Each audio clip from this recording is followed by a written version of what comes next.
There's no place like home. As a result, the residential typology is arguably the most significant in its impact on our daily lives. Architects that design the places in which we live have a task of great importance. They must balance the need for comfort with that of utility, creating spaces in which people undertake a huge variety of activities each day. While the home has traditionally been a place for leisure and relaxation, the work-from-home model has become commonplace, further increasing the complexity of residential design. In this episode, we explore several unique residences in various continents. Before we begin, please subscribe and turn on the notification bell for future episodes if you haven't done so yet. And as always, glad to have supporters.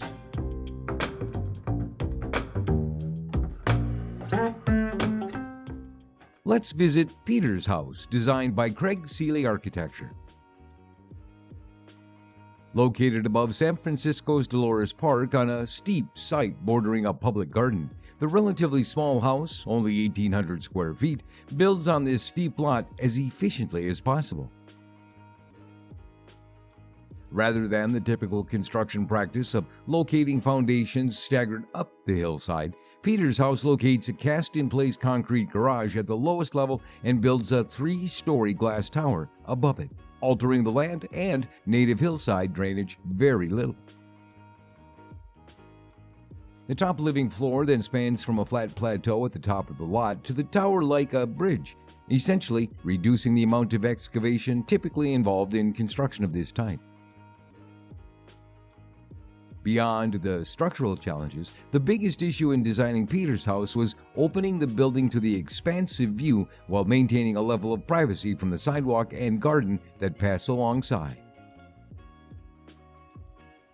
Around the time the house was being designed, the new on-ramp to the Golden Gate Bridge was under construction, which necessitated clearing a grove of Monterey cypress trees in its path from the Presidio. Some of these trees were secured and turned into 90 solid wood louvers that regulate openness and privacy.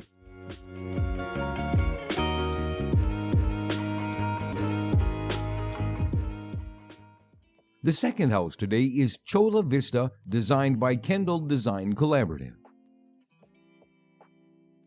A canopy of angled ceiling planes circulates out towards the expansive city and mountain views while defining the various volumes of the home.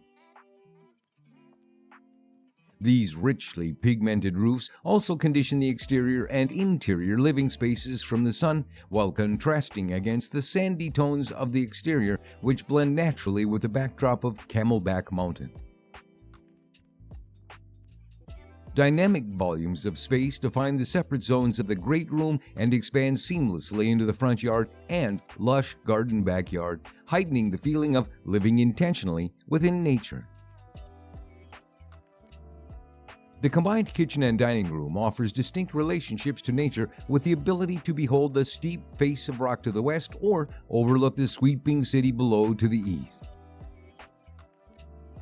Sliding glass openings choreograph the flow of air and light, allowing the home to become an extension of nature. The terrace provides a peaceful break for an early morning ritual of observing the sky awaken with golden colors that contrast against the sleepy blue mountains. Panoramic views and huge glass openings highlight this mountainside marvel. The back of the home, with its panoramic views of the Valley of the Sun, is made up of 1,400 square feet of glazing, including no fewer than 3 massive multi-side and sliding glass doors.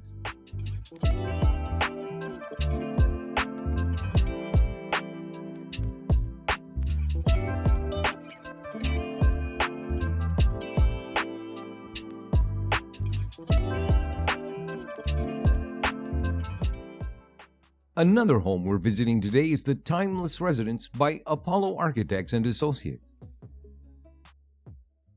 Maintaining privacy while providing natural light-filled, spacious rooms is often a challenge for Tokyo residents. Architects have to consider houses built right up to neighboring plots and roads just outside the windows, often without the protective border of a pavement.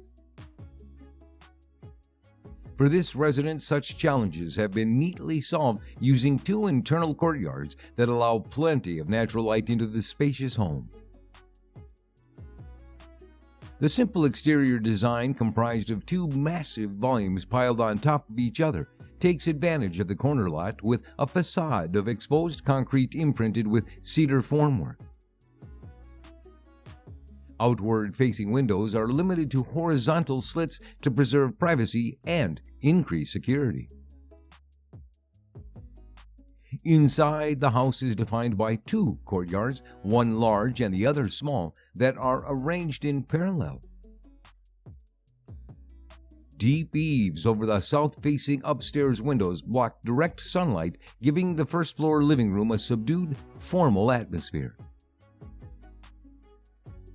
In the post-COVID era, residential clients are less interested in rooms with clear functions or houses that are mere collections of individual rooms.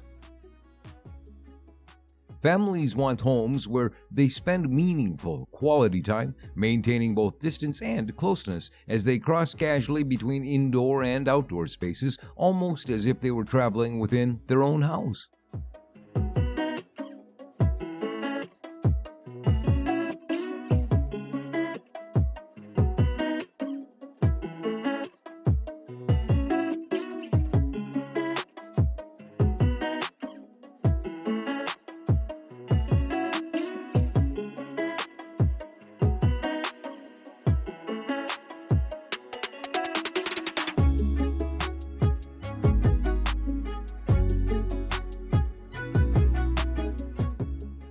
The 4th residence in this episode is the Courtyard House by Robert Hutchison Architecture.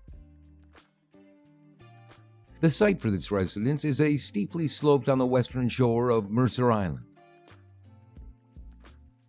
A challenging site, several landslides over time led to the demolition of former residents on the adjoining site, while remaining houses neighbor the property just a few feet to the north and south.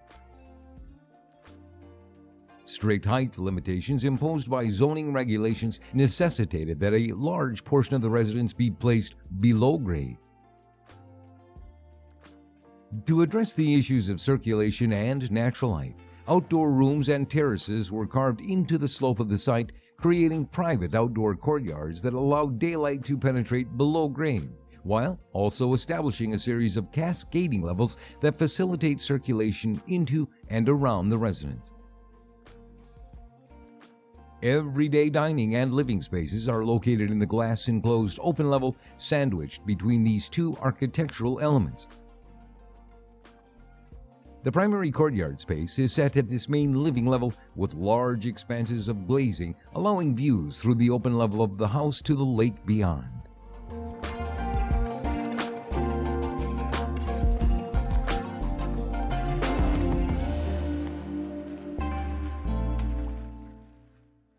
Thanks for the visit. Hope you enjoyed this episode. Please consider subscribing and turning on the notification bell for future episodes if you haven't done so yet. Stay tuned.